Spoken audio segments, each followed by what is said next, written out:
Mais avant cela, notre duel quotidien. On va parler mobilité ce soir encore avec deux élus scarbécoises. Adélaïde Bitebier, qui est l'échevine pour la mobilité de la commune de Schaerbeek pour Groen.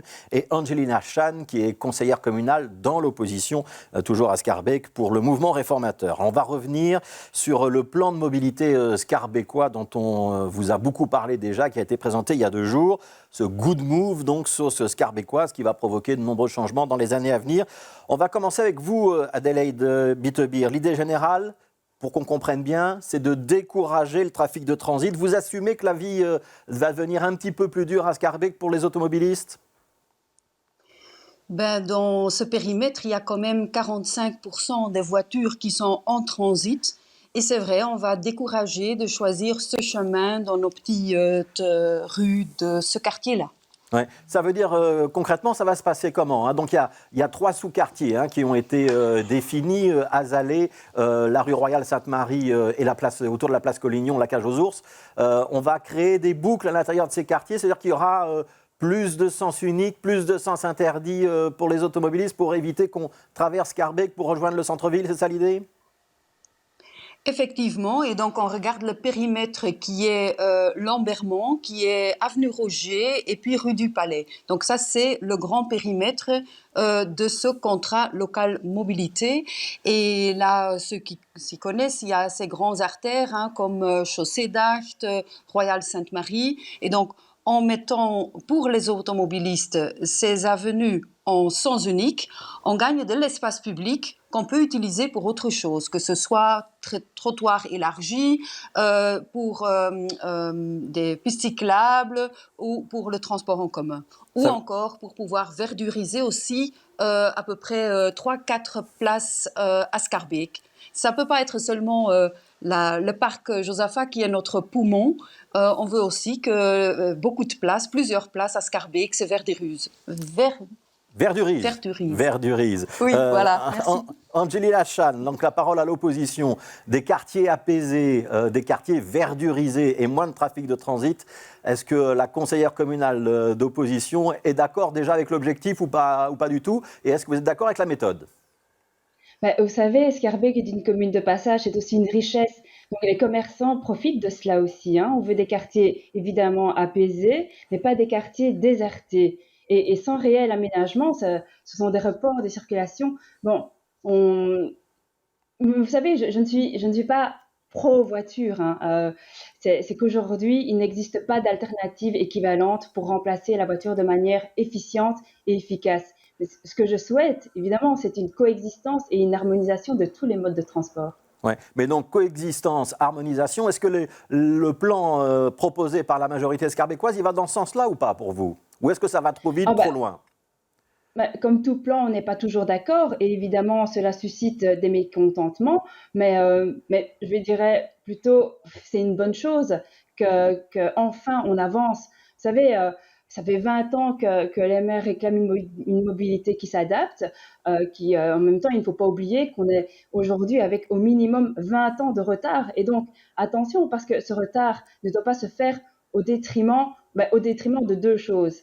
Et la première est de créer une série de petites poches dans Bruxelles, des laboratoires, où on va tester quelque chose au détriment des habitants, des citoyens, sans que cela n'ait vraiment été étudié, et parce qu'ils tentent de rattraper un retard.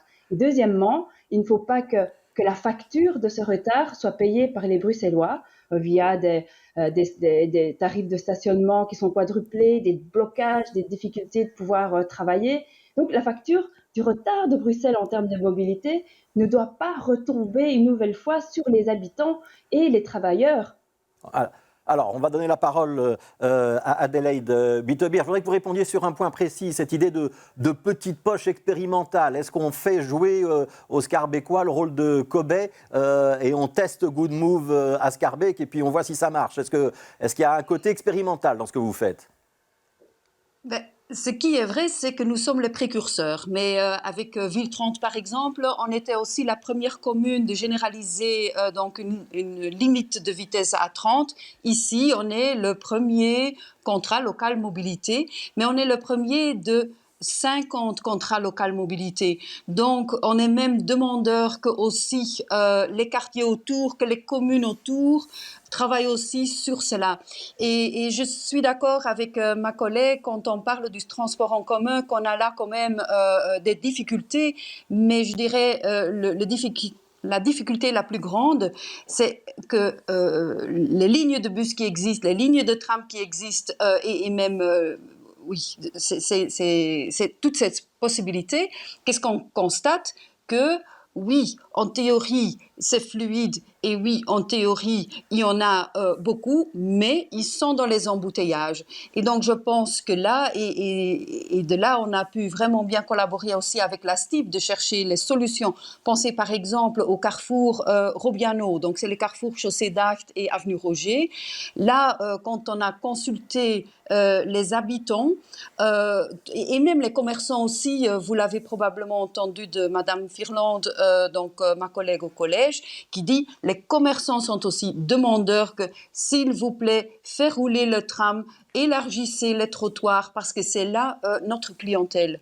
Alors, Lorraine de Firland, c'est l'échevine aux affaires économiques, je le précise pour les non-scarbécois qui nous regarderaient. Je voudrais qu'on regarde ensemble une carte pour être quand même dans le concret, pour qu'on visualise un petit peu les choses, parce que ça va intéresser pas seulement les habitants de Scarbeck. On voit la rue Royale-Sainte-Marie et on voit cette flèche jaune, elle va devenir un sens unique du nord vers le sud. Et puis dans l'autre sens, la chaussée d'Acte qui va devenir un sens unique du sud vers le nord. Donc ça, c'est quand même deux axes majeurs que beaucoup de Scarbécois connaissent. Je donne la parole à Angélie Hachan. Lorsqu'on parle justement de ce carrefour Robiano, donc le croisement entre l'avenue Rogier et la chaussée d'Acte. Alors c'est vrai qu'il est très souvent embouteillé. Le fait que la chaussée d'Acte devienne un sens unique, ça va simplifier la circulation à cet endroit-là. Il n'y aura plus de bouchons. Est-ce que là, l'opposition applaudit ou pas? Ce qu'il y a, c'est que ce plan, il devait être présenté hier au conseil communal et qui a été supprimé. Donc, les documents nous sont parvenus dans la matinée et les conseillers communaux n'ont pas pu prendre connaissance. Donc, en fait, ce que je reproche aussi à la majorité, c'est que cette présentation de contrat local de mobilité a été faite au collège le 17 septembre 2021 et le point a été rajouté en urgence la veille du conseil communal. Les documents informatifs le jour du conseil en fin de matinée. Mais avouez qu'il est difficile pour des gens qui travaillent de pouvoir prendre correctement connaissance de l'ensemble des documents. Ouais. Donc ça veut dire qu'il y a peut-être un défaut d'information. Enfin, la presse en a un petit peu parlé, donc j'imagine que vous avez suivi un petit peu le dossier. Adélaïde Bittebir, est-ce que vous plaidez coupable sur le modus operandi au sein de la politique communale sur le retard de documents? Et puis, surtout, philosophiquement, est-ce qu'il y aura vraiment une consultation, au conseil communal j'imagine, mais de l'ensemble des habitants, des riverains, de tous ceux qui sont concernés par ces changements à Scarbeck? Oui, donc peut-être d'abord politiquement, c'est vrai quand le collège, le mardi matin, a approuvé le plan, on a tout simplement pu les envoyer le lendemain pour le conseil communal de hier soir. Je comprends certainement aussi de l'opposition qui sont intéressés à avoir une explication très claire, très détaillée, ce qui est prévu pour lundi prochain, lundi soir. Angelina Chan, elle est maintenant au courant, mais donc je comprends, c'est compliqué, c'est assez technique. Maintenant, en ce qui concerne les habitants, donc il faut vraiment écouter aussi ce que ça voudra dire pour la vie quotidienne de nos habitants. Ouais. On a eu cette expérience avec le quartier Azalée. Question très concrète. Et c'est donc prévu mi-février. Question très concrète, Adélaïde Bittebir. Imaginez que chaussée d'Acte, vous ayez une levée de boucliers, beaucoup de commerçants, beaucoup d'habitants qui vous disent « Non, vraiment, ça ne va pas, ce sens unique, on préférait la situation d'avant ». Vous seriez prête à revenir en arrière ? Ben là, on sait déjà que ce n'est pas ça qu'ils disent, parce qu'on a déjà eu, avec les gens de ce quartier spécifique, deux soirées où ils ont effectivement fait la demande. Et quand j'ai parlé des commerçants, c'était même un entretien qui date encore il y a 15 jours avec les commerçants. Donc, le fait qu'il y a trop de bruit, il y a trop de pollution, il y a trop d'embouteillage, là, on sait que c'est vraiment largement partagé. Maintenant, c'est vrai qu'on pourrait présenter plusieurs solutions, mais il n'y en a pas 36. Et donc, si on veut moins de bruit, moins de pollution, moins d'embouteillage, il faut de façade à façade vraiment aménager le tout.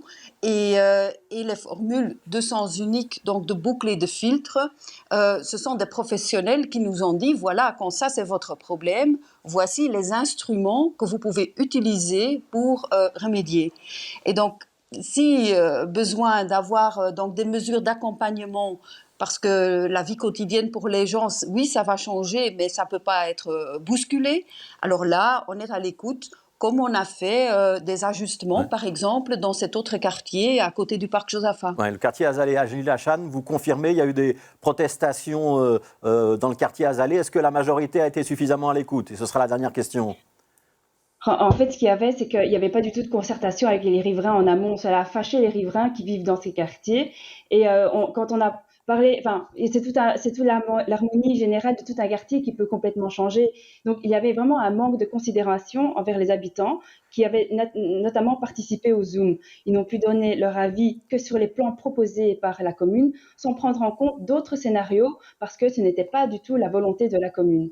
Voilà, donc peut-être quelque chose à travailler du côté de la concertation. Angélie Lachane dans l'opposition, Adélaïde Bittebir dans la majorité, Chefine de la mobilité à Schaerbeek. Merci beaucoup. Merci à toutes les deux pour ce débat.